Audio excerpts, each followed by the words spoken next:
Hello everyone, it's Kim here and welcome to my channel. Today is another episode of #armslengthart, cleaning off my desk, finding my way and getting to the bottom of all this. So I still have those little bits of lace on my desk, and I have the little bits of ribbons that I hadn't used that I wanted to use. That's still sitting on my desk, including this twine. I carded it all just so it was easier to see, with the intention it's not even leaving my desk, it's going to get used up. And so this next project, like if you've been following along, I had this pile of butterflies on my desk that I had shown you. There's several packages of butterflies here, and they were on my desk because I had started a project. Are you surprised?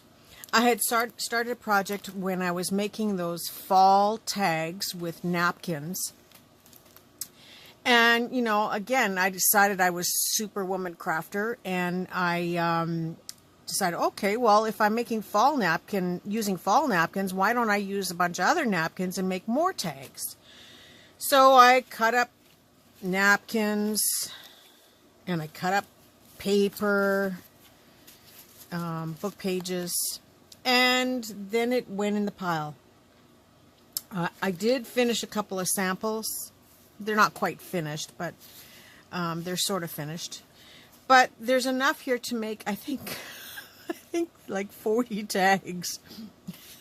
So yeah, I have a problem. I have a serious problem. Anyway, I thought I would take you along for the ride and how I made these and how I'm going to quickly get through them. I think this will be a faster project. I know my pockets and sorting my laces was a huge video. I'll be really surprised if any of you watch it right through. You know, you can fast forward through the boring parts. But I had to get it done, and that was the only way to get it done and the only way to keep going with the video. But this one should be a lot faster. So I have my glue pad. This is just a catalog. I use all the old catalogs, Costco catalogs, whatever I have on hand. And I glue on here for a while, and then I tear up the page. But when I tear off the page, which you'll see, I automatically fold it up, and it becomes the base for a journal card. Yes, I know, it's pathetic, but I just can't send them to the trash. So I use the one side of the page, and then once it's too glued up, I fold it up in preparation for journal cards. So this will be an upcoming episode of Arm's Length Art again. So I'm just letting you know that's what I do with this stuff. But in making these tags, I started out with a book page base. Now, I don't always make my tags with a book page base. Sometimes I make them out of file folders. Sometimes I actually use manila tags or shipping tags that I have on hand, because I think I bought once a box of 1,000 of them. So I think there's like 800 still kicking around here somewhere. But I haven't unpacked those boxes yet.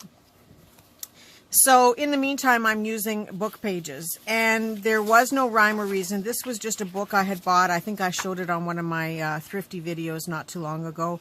I liked the paper. It was a nice weight. I liked the color of it. It's kind of a creamy color, and then the writing is in a sort of a hunter green color, forest green color. And I was going to cut out all these flowers, but I have books of beautiful flowers. So I've decided that, you know, instead of cutting out things that are secondary, you know, because I have beautiful colored flowers, why not just use the book pages and leave it at that? Even though they are pretty flowers, I'm using this whole book. And I have done piles of the bases already. I'll just show you. Like, they're all here, and they're ready to go. And I think eventually, by the time this video is over, although I won't put you through it, I'm going to use this entire book and make tag bases and get them finished. And the back cover of the book is quite cute. It's got a little bit of staining on it, but I thought, you know, this might make a nice folded notebook. So I may add that into the next video to show you what I've done with that book. But I'm going to use this whole thing and get it off my desk. It's all about arm's length art and getting this stuff gone and done. So that is my plan. But for now, I'm just going to put it aside. You don't have to see that right now. I do have one that I haven't folded up. And I cut them down to 6 inches in length. And they are approximately 7.5 inches wide. So all I did was I folded a 1-inch piece. I hope you can see this on here. About a 1-inch piece, sort of. And that leaves me with 6.5 inches. And so when that's folded, that down takes me down to 3¼ inches wide. Now I've done so many of these, I don't measure anymore. But the reason I fold it like that is, one, I want the strength with the 2 layers, and I have the fold on this side. And by folding over this little piece here, it gives me a nice finished fold on that side. So I don't have to worry about picky things that are going to stick up on my card. I will sew around all of these later, but this is my process to have a nice smooth finish. And it gives me about a 3¼ inch. I just use whatever's on my table as a bone folder. I think I have a bone folder. I just don't know where. I never use it. So I just give a nice good crease on here, and it's ready to go. So then, because it's approximately 3¼ inches, you know, it could end up being 3.5, depending on how I fold this. I pre-cut some back pages out of a cream-colored paper, and you could use loose leaf, lined paper, graph paper, whatever you want. And the idea is to glue that down as the backing so that you can use the journal card for writing on. So that is my process for building the base of the card. And so I'm just going to quickly do that with you on my glue pad here.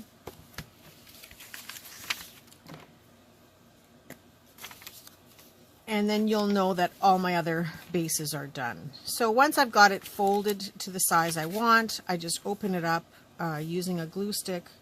And I don't go right to the edges because I know I'm going to be sewing this. This is just really to hold it together. If only we could use glue to hold all of us together, right?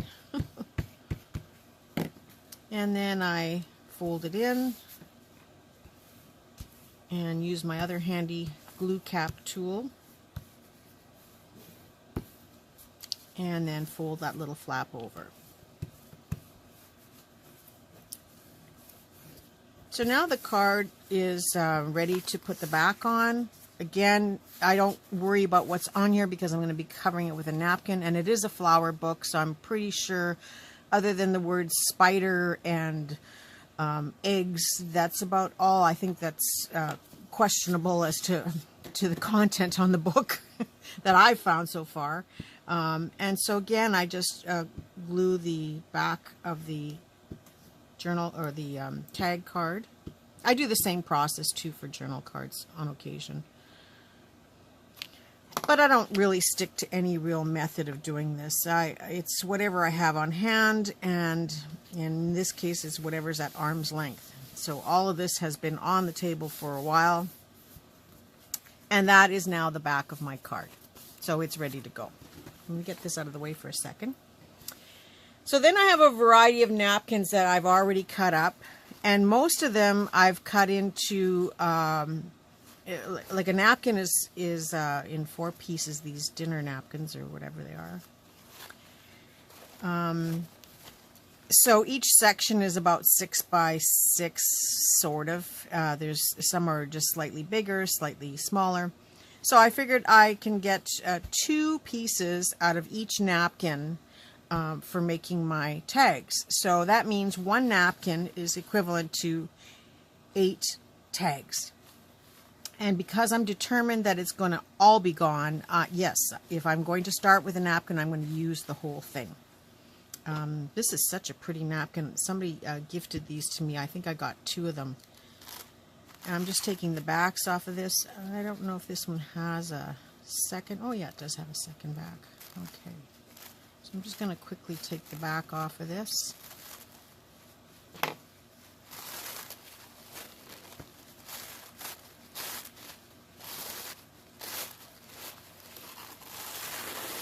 Now, some of you save these and use them as an overlay. I have in the past, but if I really need an overlay, I just use some sewing pattern paper, or I'll just find another napkin. I don't bother too much about saving this. I will use it on occasion to wipe something up, or if I have to sneeze or blow my nose. So it always sits up here until it has to be used. Yeah, I had to share that with you. I don't know why. So I'm just going to refold it because it makes it easier for what my next step is. And that is that I cut off the edge on the folded edge on 2 sides. And I'm just taking my scissors and trimming it away. And then I do the same thing on this side.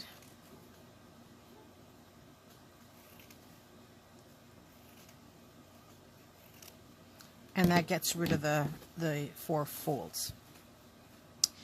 Now, usually with the napkin, I just take it and fold it in half. And I'm going to do the same thing today. Probably I would like to go down the center of the butterfly, but I think this is going to end up being wider than my tag anyway, so the butterfly that's cut in half will get adjusted as we go along. So I'm just taking my scissors and going right down the center, and I now have my 8 pieces for my tags. And if you look at the tag base, this fits pretty good into the base without any trimming. And I'm going to glue it down, so I'm not really, I actually kind of like those half butterflies on there. I'm going to glue it down, and it is going to still be stitched, so I'm not worried about it picking over the edge or not being glued down properly. And in this case, it has a bit of a light border on the bottom here, so I'm just going to pull it down this way instead so I can use the butterflies, and then this will get glued and folded underneath. So I'm pretty much done with trimming. The only way I might have to trim is if I get a little over the edge, because sometimes when you're gluing it slips and slides, and you don't quite get the card lined up, and so then I just trim with the scissors after. So I'm actually anxious to use this. So I line it up pretty much where I want the butterflies to sit on my card. And then lifting up the one side, taking my glue stick,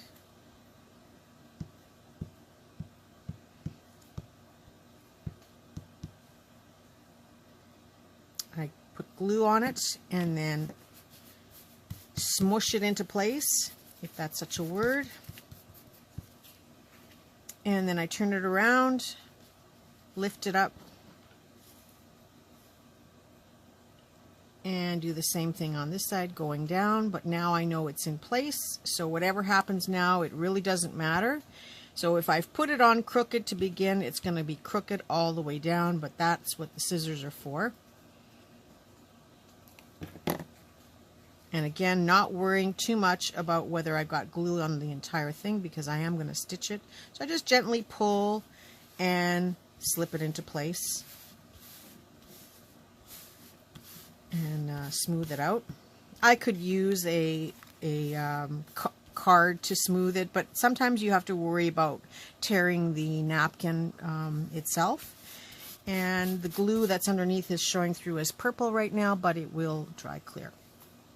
So then I take the other side of the napkin, and anything that's left over, I could either cut it off or fold it over, and in this case I'm just going to fold it over.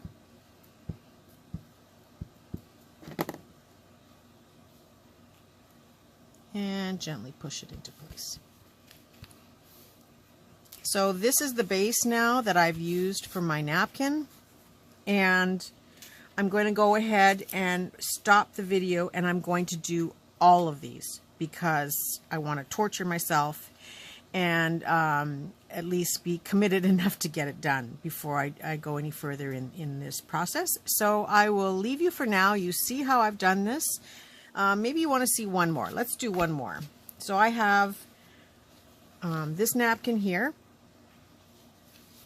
And in this case, I want the blue on the bottom, and I'm just going to wrap it around the top. So I'll start at the bottom.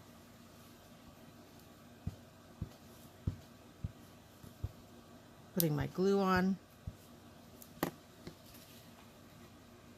And lining it up the best I can.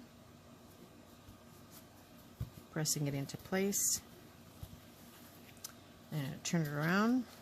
Pull that back where I've glued. Up to where I've glued.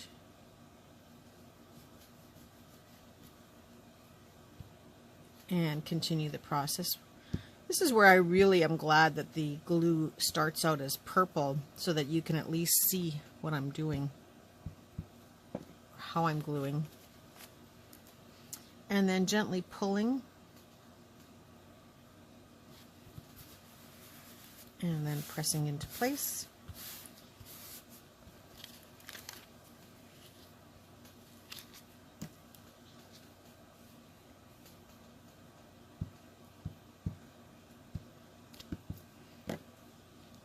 And then folding over this little extra piece. Okay, so now I've shown you twice. I hope I haven't bored you by doing that, but now that I've done these two, I'm going to turn the camera off, finish up all of my cards that I have here on the table, and I'll be right back. See you in a second. And I'm back. So here are my tags with the napkins on them, and I have 8 of each, so that equals 32 tags because I love to punish myself.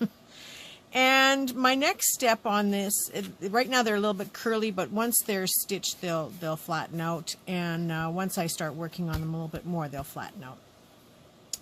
But my next step is to cut it into a tag shape, just as I've done this one.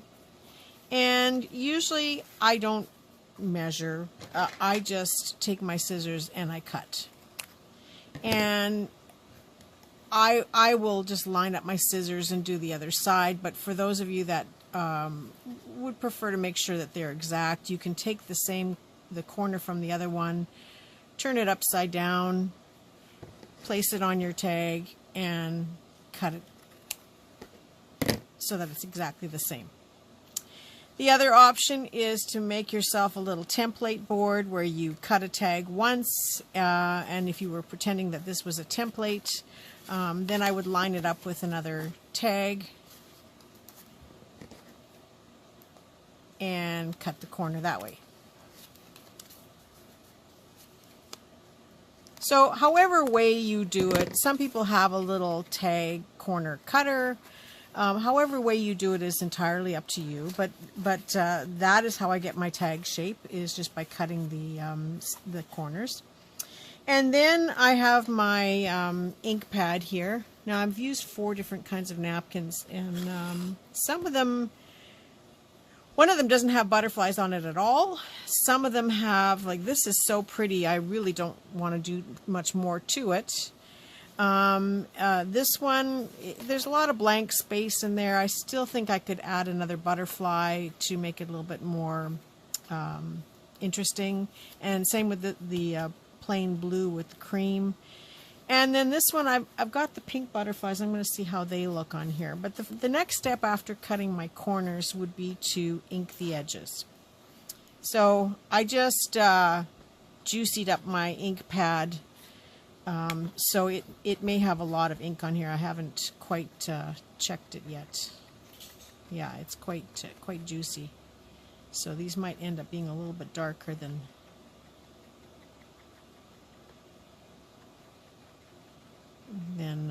I normally do. The other thing I also do is I just cut the little nubs off the end of these.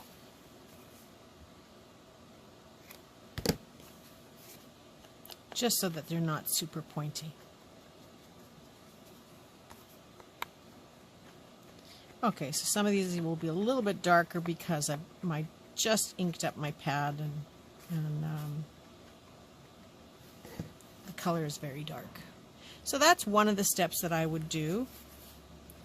And I'm just going to go around this one.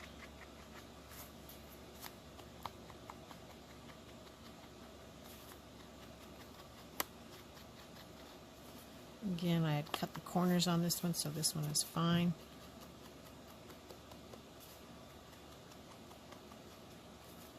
And just to take away a little bit of that white so it's not so stark. And then I think I'll do a little bit on the back side as well. So that's my next two steps. And I'm going to show you my third step that I'm going to be doing.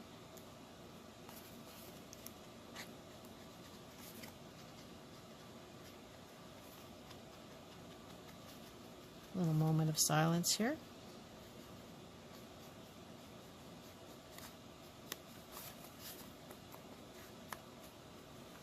Okay. Now, I've had people ask me in the past, what kind of ink do I use? I have probably 50 different ink pads, 7 or 8 in shades of browns, and then all different colors. If I find that one ink pad is getting a little drier, I have bottles of ink from different sources that for refills that I will drizzle ink back and forth on it. I recently picked up some of these Sanford roll-on ink refills. These are from back in the 80s when we actually used ink pads for different things. And so when you can find one of these, there's a whole lot of ink in here. There's just a ton of ink. And it's a roll-on type of method, so I just roll it on to juice up my pad again, and away I go. But yeah, there's different ink refills and stuff. So I don't favor any kind of ink. I've got Stampin' Up! Ink pads, which I'm going to use today. I've got Stampin' Up! Ink pads. You know, for the life of me, I always have a hard time opening these things up. I have to remember what it is. Some of them go one way, some another method. There we go. So I don't really have any favorite. It's just whatever's on my desk at the time. And when I run out of ink, when this gets really dry, I may not come back to this stuff. I might come back to a different ink bottle. And I don't care if the colors mix or change or vary from one to the next. I really don't. It doesn't matter to me. I just want it to have a little bit of a brown edge on it. And so this could get refilled with this thing again. It could get refilled with brown. It's whatever is handy at the time when I'm doing this, and that's the color it'll be.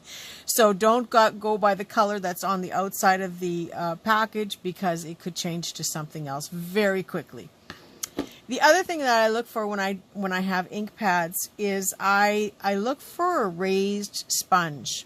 Now this is probably too loaded right now to do this, but I will take my sponge, like my ink pad like this, and this is just an extra blank one, and I will just use this to ink my edges instead of using a little tool. And I have a distress tool somewhere here on the table, but I don't always use it. I think it actually went upstairs because I was doing something upstairs, but I will ink this way as well. So it's whatever is handy, and it all depends on how much ink I want to have. Now you can see there's quite a bit here. I've still got that. Now you can see there's quite a bit of ink on the edges here. The other thing I like to do is after I put the brown on, got a black one here. I'm gonna ink this one a little bit more just so you can get a better idea. I like to kind of sneak up on the corners And this is a little bit dark. This is darker than what I normally do. But I like to sneak up on the corners so that it is more intense on the corners and then lighter through the rest of the card. And then I like to take a little bit of black ink.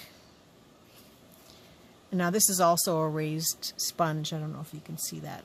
And then I just kind of very gently with the black go along the edges of the corners. And this gives it kind of a burnt look. Now, back in the day before ink pads, I used to burn the edges of paper on the stove. Yeah, it was dangerous. I always had water handy, but I would take my paper on the element and I would just either lightly touch it or I would hover over the red hot element until the paper started to burn. And if you ever watch paper burn, it does have a lighter brown, a darker brown, and then it gets black or even charcoaly when you burn it. And sometimes it would catch fire and I'd have to blow it out or put it in water, but that was my method. That was before we had ink pads and scrapbooking tools. That's how I aged my paper. And so it would have this little bit of black charred edge, and you know, of course the real charred parts would burn off, so it would be distressed. And so I try to replicate that by using the brown and the black ink, especially if I want to do something like an old document and I want to make it look really old, like it's been folded up and distressed for years. But that was my method, and this is probably a lot safer than doing it on the stove, but that's how I used to do it. And again, while you can't really see the black versus the brown, I don't know if you can see it or not. Give it a try at home and see if you're using the brown ink and then use a little bit of the black ink, just touching the corners. You don't want to go too deep, otherwise it looks black. But just catching the corners a little bit to give it a burnt look. So you can have that option of looking like it's a little bit more burnt or distressed than just with the brown ink. And some people use the black ink as well. Again, I hope you can see the colors. I think I'm right in the shadow here somewhere, but hopefully you can see the colors here. So that's what I do on occasion to some of my documents. And so while this brown is a little bit darker than what I normally use, I will continue to ink off of using this sponge so that it'll lighten up and then I won't apply as much. So there'll be a few darker ones, but most of them will be much lighter. So then the third step, I just dropped a piece of paper on my sponge here. Okay, the third step that I'm going to do is I'm going to take my paper pad that I used for my messes, and I have a script stamp here. It's an old rubber stamp that I've had for years and years, and I don't even know what it says. The words, I think, have gotten to the point where they're just not even legible. So it's just a script that I use. And now this isn't as juicy of a stamp, but I'm just going to lightly go over this whole card, ink stamping, so it doesn't look so stark against the background. So you can see a bit of the difference there, I hope. I don't know how to get this shadow off of here. I think it's coming from my light above. I'm going to work on that for round 2. But yeah, so I've just added a little bit of the script on here, kind of willy-nilly, and I'm going to go and do all of my cards like that. Now eventually I won't be able to ink on here too much on this pad because then it'll transfer onto the back of some of my next cards that I lay down here. Not that that's a huge bad thing, but it just does look a little bit messy. So this is where I end up with a lot of extra journal cards, because when I'm done with the inking, I keep folding these up. So I'll do maybe about 4 or 5 on each page, and then I fold it in half and then fold it in half again, and this becomes the base of a journal card coming up in the future.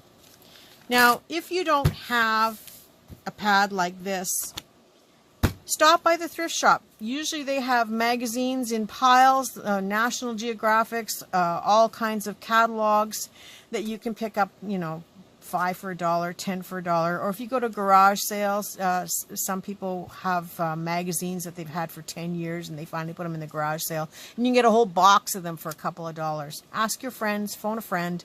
There's lots of methods. And sometimes there are things that are on the catalog or book that you're using. Like for example here, like it says craft paper tape, pressure sensitive craft tape.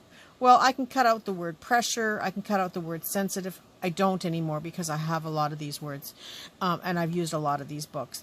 But these are also things that you can watch for when you're doing using a book like this, is that you can find words to add to your collection of words for art. And you'd be surprised at sometimes how you can make sentences out of things that you've cut out of pages without even thinking about it. You know, like there's, sure, just because I want to show you, freeze, heat. I could see some fun projects. Tabletop cutters. Bogus, that's a fun word. I could see using that in something. So it's just super, well, you could use lubricant. Depending on what you're making, but it's just an idea to keep an eye out for the words as well as large numbers. Sometimes you get catalogs that have like pictures of tickets and things that you can maybe cut out, packing list enclosed. So depending on the magazine you're working with, you can find all kinds of great content while you're using it as a glue pad or an ink pad.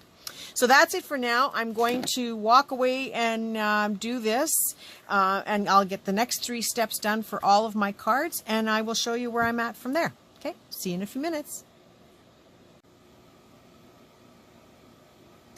And I'm back, everyone. Well, that was a lot of inking, but I got everything inked around the edges. I trimmed all my corners, top and bottom.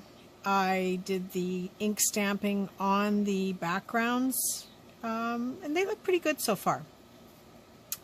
So the only thing that I'm going to do now or next is I pre-cut some labels. I didn't wait for you to come back. I was watching videos and I figured, well, I'll get this done ahead of time. So I pre-cut some labels that I'm going to add on to here. They say specimen for the butterflies. And I also pre-cut some number labels. They were sitting on my desk, so I figured I'm going to use them. And I'm just going to pick whichever one I want to put on the card.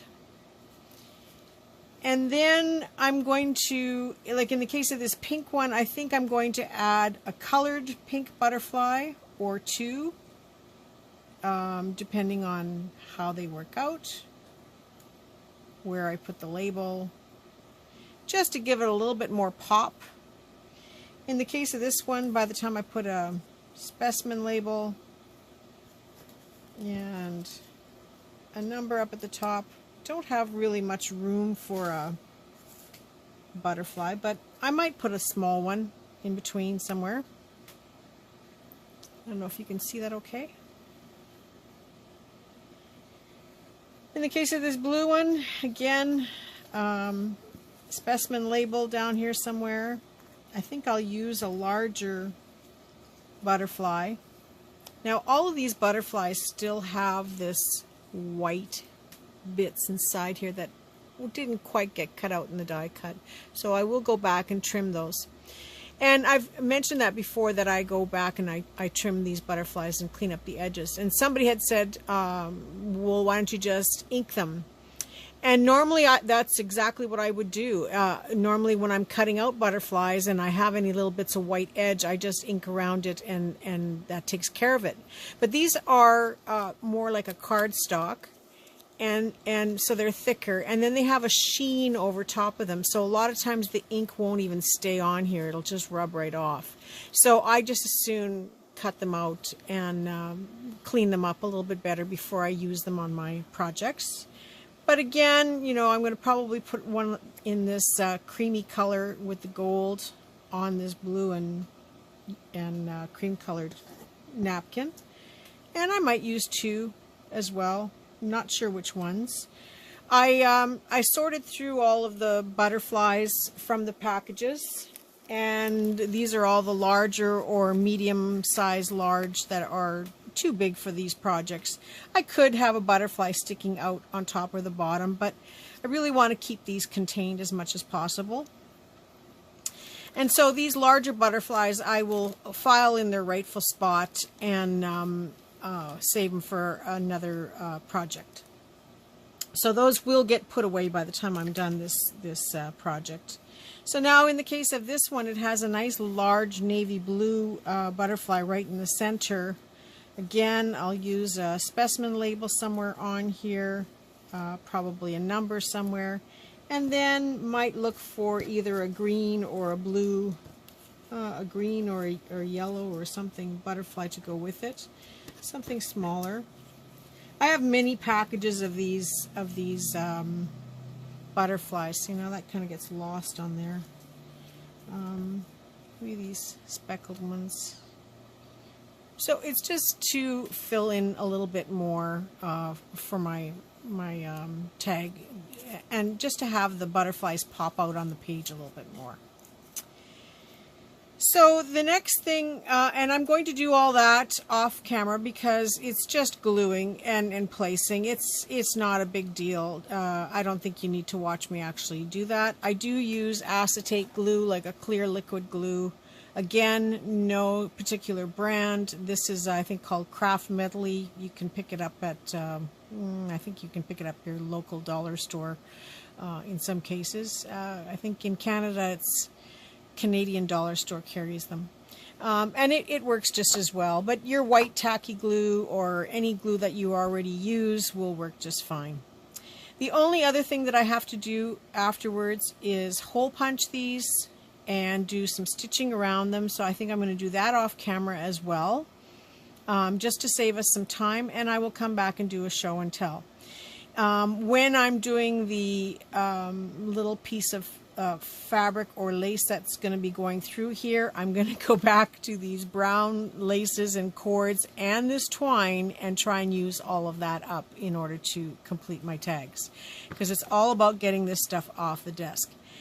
And but I will take you through that step as I get to those steps. So yeah, I've got my work cut out for me to get this part done, getting the labels, the number labels, and the butterflies put on here and hole punched and stitched around. So I will come back when I have those 5 steps done. And just so you know, it does take long to do a video like this, because I'm literally working all day, and yes, for the video I did yesterday, I worked almost 2 days to get that project done. But the great part about it is I get to go watch videos. The bad part of watching videos is that, you know, you find new projects to do, and I had to stop and fold an envelope. I had to stop and fold something else, and so I've created more work for myself. But it is all in fun, and just to give you a good laugh, in watching all the videos today, there is always a point when people are working and they're doing something that there's a slight pause in the video. And so I've noticed that people have a tendency to fill it with, "And so how are you today?" And this all goes back to something else in my life, which I'll get to in a second. But, you know, I realize it's to fill that void. It's to fill that pause. But it always makes me giggle, because it's not like I'm going to leave a comment saying, "Today I'm fine," or anything like that. And I realize, again, it's just to fill the void. And if I'm watching your video, it's already a good day because I have a chance to actually sit and watch the videos. But what it comes back to in my mind, and a couple of my friends are going to laugh like crazy when they hear this, because I have this rant that I say publicly. When people say to you, have a good one, it's like, you know, if you go through the drive-thru and you get your coffee, they always say, have a good one. And you go to pay for something and they give you your change. They say, have a good one. And it's like, have a good one what? Like, I'm always left hanging. What do they want me to have a good one of? And again, so my friends will be laughing pretty hysterically over this. Because in my mind, I used to say, thank you very much. I used to respond, but in my mind. And I used to say, thank you very much every morning at 6:30 a.m. And now I've actually started saying it when I go through the drive-thru after I've got my coffee and after I've got my change. And they say to me, have a good one. Before they have a chance to close the window, I say, thank you very much every morning at 6:30. And then I drive off. And when I have the guts to say it, or when I don't burst out laugh saying it. And so I'll just leave it with you at that one, and maybe it might be something you'll pick up and consider doing, because I'm always left hanging when they say, have a good one. Have a good one what, is my question. So I'll leave you with that to ponder while I go and work on this next step. So I'll be back shortly. Hello everyone, and I'm back. And if you think I'm back in those few seconds, I'm not. It's actually the next day. It's Wednesday, and this video was started on Tuesday, and hopefully it'll still get up, still be Wednesday when I upload it tonight. But I'll show you the progress of where I'm at now. So I glued all my butterflies down. Some of them got 2, some got 3. I put my specimen label on and another number label on each of them. Like I said, some got 2 butterflies. The occasional one got 3, depending on how it fit. In this case, again, it was 2 butterflies for the most part. And this is my blue napkin. So I changed them up a little bit here and there. This one got 3. I don't know if you can see them or not. And 2 again. And again, this one got 1 butterfly only because it had 2 butterflies on it, but I think there are a couple here that have 3. Maybe not. I don't know. This one has 2 extra butterflies. And then in the blue, it all depended on how this butterfly played into the tag as to whether or not I added 1, 2, and even 3. So here's 1, 1 again. They all look slightly different. You know, the numbers are different on each one. This one has just 1, but a different color. 1. And, you know, or no, 2. I can't even see them myself. There's 2 extra butterflies on here. 2, 2, and this one had 3 because the butterflies are smaller. So 2 here. And, you know, it just depended on how this butterfly sat on the card. And same with these. Like, if it looked like it was bare, I added an extra one. No rhyme or reason otherwise. And certainly no plan. And so now the last thing, and I put the holes in. I stitched around all of the cards. If you see on the back side, they're all nicely stitched. There are a few with some ink marks on here from doing the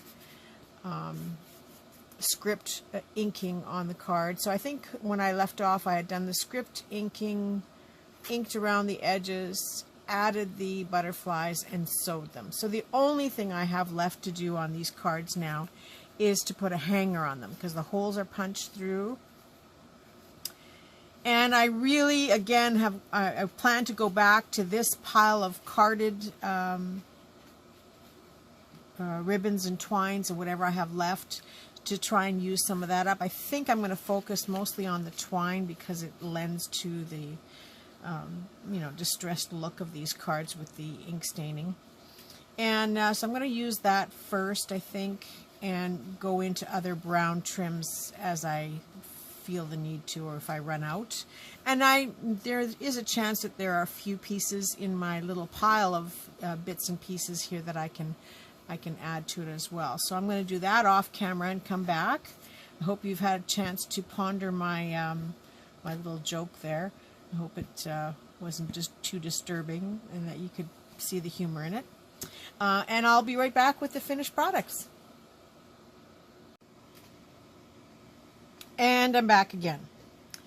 So I never really did show you how I was going to put the tassels on these, or the hangers on them. And I just cut a 12-inch piece of whatever trim I'm using to go through the hole. And some of them I tied in a knot, some I didn't. They don't have to be tied. It all depends on what you're going to do with them afterwards. So this one has the brown lace. And these two have that offcut from the gathered lace.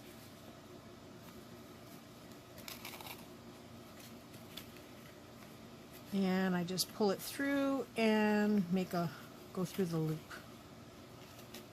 And pull it taut. Fold it in half, make a loop, go through the tag, and then open up the loop and put the two tails through it, and then pull it tight. Now, some of them I've tied in a knot at the other end, which you'll see, and the others I've left loose. So I've made 8 sets of tags, and this set of tags here is made with the, like I said, the leftover lace bit, and this one has a piece of, I think it's lace seam binding. The next 4 have the fiber eyelash or boa trim. I think this is actually eyelash, right? And then the next 4 after that have 4 assorted. So there's some trim, some rickrack, and some coffee. These are all walnut stained pieces, or coffee stained pieces of trim. And then the next 2 sets there was a cord that I took apart, and it had been coffee dyed, and I just took it apart and split it in half, and then cut it down to 12 inches and did the 2 sets like that. So there's the other one there.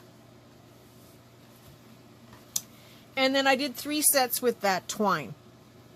So the same thing, these ones I tied in a knot, but I just used up the sisal twine just to get it off my desk. And so here is my plan for these. Well, first of all, I'll show you what's left over. I emptied those 3 cards. The only card I have left is the one that has this trim that's going to be the death of me. This one that I can't seem to get rid of because I don't know. It's shiny. I feel like I'm a crow, and I'm hoarding it for some reason. I just haven't found anything that it fits on. And same with this cream colored trim. I haven't found anything that it would have worked on so far.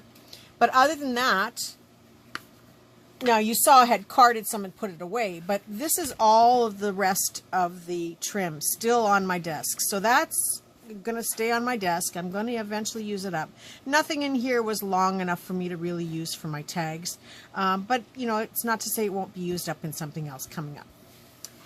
So then, out of the package of butterflies that I opened up, these are all the larger butterflies. And I was going to just file them away. I have a spot for the butterflies, and I was just going to file them away in their rightful home. But then I realized that I could use some, and this was the other reason they were on the desk, was I had planned to use some in my journals that are sitting there. So I'm going to file these with my journals. And then the rest of this book is sitting here. I still have some sheets left over of the background paper, or the backside paper.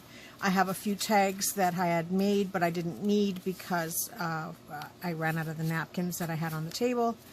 But I do have enough here to probably make another batch of tags. So off camera, I'm not going to do it now, but off camera I will turn all of this into tag bases, and it will sit on my desk to be used for tags for my journals or for tags to sell. So this is all, in my mind, being used up, because that's my next project that I'm going to do after I finish this, is I'm going to do these. But I will do those off camera. I won't put you through that. But I may show my commitment, and because, you know, I have said I'm going to do it, so I may just show this in another video that I did it. But in making these tags, when I took out the book page, I cut it down to 6 inches, and I had a leftover strip left over. Yeah, I kept it. Of course I did. And it's about 3 inches wide and about 7.5 inches long. So all of the small butterflies went in my butterfly box, and I will use these, I will continue to use these. And if not, if I've decided I've used enough of them, I can just close the box and put it back the way where it's supposed to be. But I have the leftover labels. I have a little bit of the napkins left over, and I have all of these pieces that I had cut from the books, and the offcuts from cutting the backgrounds. And there's more, because they're all underneath here. So if I've done 32 tags here, plus the 16 fall ones that I made, that's 48 tags, plus whatever I get out of the book itself, I'm going to have that many of these to deal with. So these are going to probably, in another episode, I had already folded one just to try it. I'm going to do kind of a folded flippy card thing, decorate the front, probably put some paper on the inside. I started to do one just to try it. I'll put some paper on the inside. I'm not going to decorate these with napkins. Like they could almost be like a matchbook too, or I can decorate them somehow with putting like a butterfly tab on it as a part of the closure, or just to weigh it down. I'm not going to decorate them with napkins, even though I have a few pieces of napkin here. I may just do one or two just for the sake of doing it, because I had done this one with the fall napkin just to try it, but I didn't really like it. It seems like too much work for such a little piece of ephemera. So in my travels recently, I know they're on the desk here somewhere, I just haven't found them yet, but in my recent purchases, I had bought these little 4-inch by 4-inch scrapbook pads. Like I need more paper. But I bought these 4-inch by 4-inch scrapbook pads, and I just figured, well, I could cut it down to fit at least one side and maybe the strip, so that would use one piece, assuming that I'm going to glue this into a book. So that may be my next venture. Now, doing these mass projects like this is not for the faint of heart. It takes long. It took me 2 days to complete this. Yes, I'm doing a video at the same time, and some of this ephemera is going to be for my shop, my website shop. Some of it's going to be for my store, my brick and mortar market booth. I'm going to have a few sets that I keep for myself for my journals. And one set will be divvied up between my 3 draw boxes and another package that I have to send out very soon. And so they will all get used up. A couple of sets will go for sale in my website store. Probably by the time this video is actually done, I will already have them posted on my website. And I don't do it for huge amounts of money. I do it, just to get through it and see them moved on and go on to the next project. My main focus is my ephemera for my journals, and I don't tend to normally mass make for my journals, but by the time I disperse a set of these into 4 journals, the mass making is done. And most of my journals have anywhere from 50 to 100 pieces of ephemera in one journal. So to look at this as a mass make project, it gets so distributed so far. If I'm only putting one in a journal, this lasts a long time. Although I do have 17 traveler's notebooks there to do, and three full-size journals. So this a couple of these might go in my friendship journal, but for the most part, yeah, only one would go in the journal. So to mass make, I don't feel guilty when I mass make, because by the time I'm done, it gets so dispersed throughout all the different avenues of my selling and gifting and journal making. And it's, again, it's not for the faint of heart, because it gets boring. You're doing the same thing over and over and over again. Is it faster? I don't know if it's really faster, because the creativity is on, it's on autopilot, if I could say it that way. I mean, yes, there is some planning and thought process when you're placing things and, maybe changing the colors a little bit, but you are, for the most part, on autopilot. And I don't know if it's any faster than having the creativity doing one card at a time, because the rewards are different. So, and I wouldn't sit down and make 30 individual cards ever, because, I would squirrel out far sooner. So I don't think it's any faster either way. But I don't rule out doing large quantities. And I do like the results of seeing all of these done.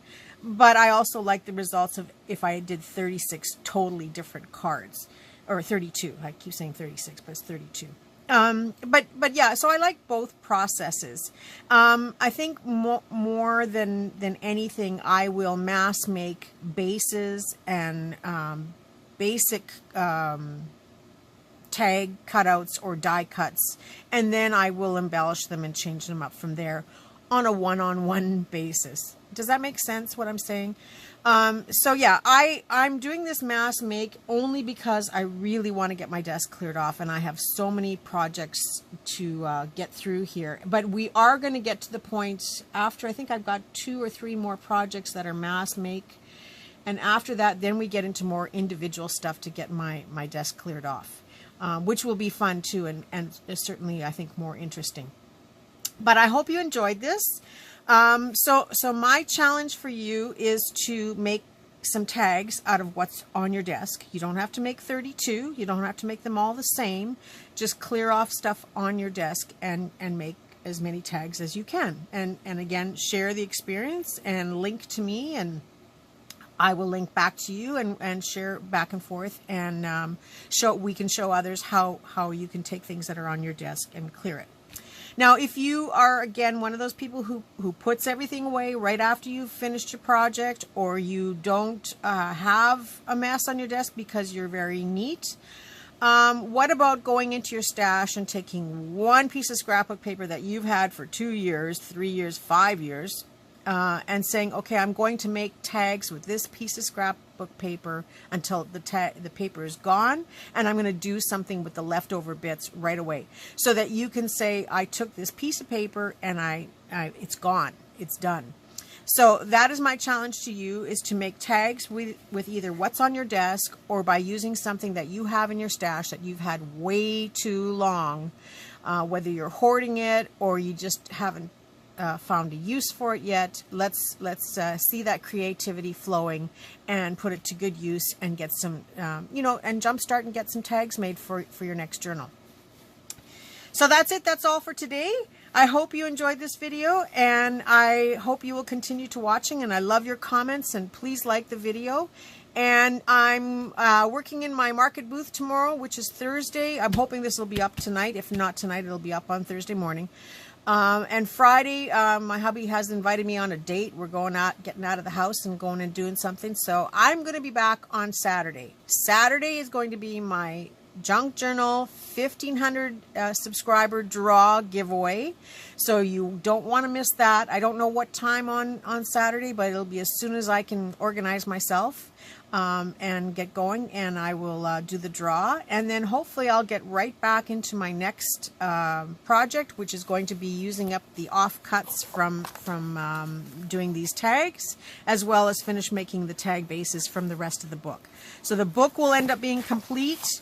And I will even try to do something with this cover. That'll be my next venture. So stay tuned for that, and come and join me for that, and maybe work on something as well.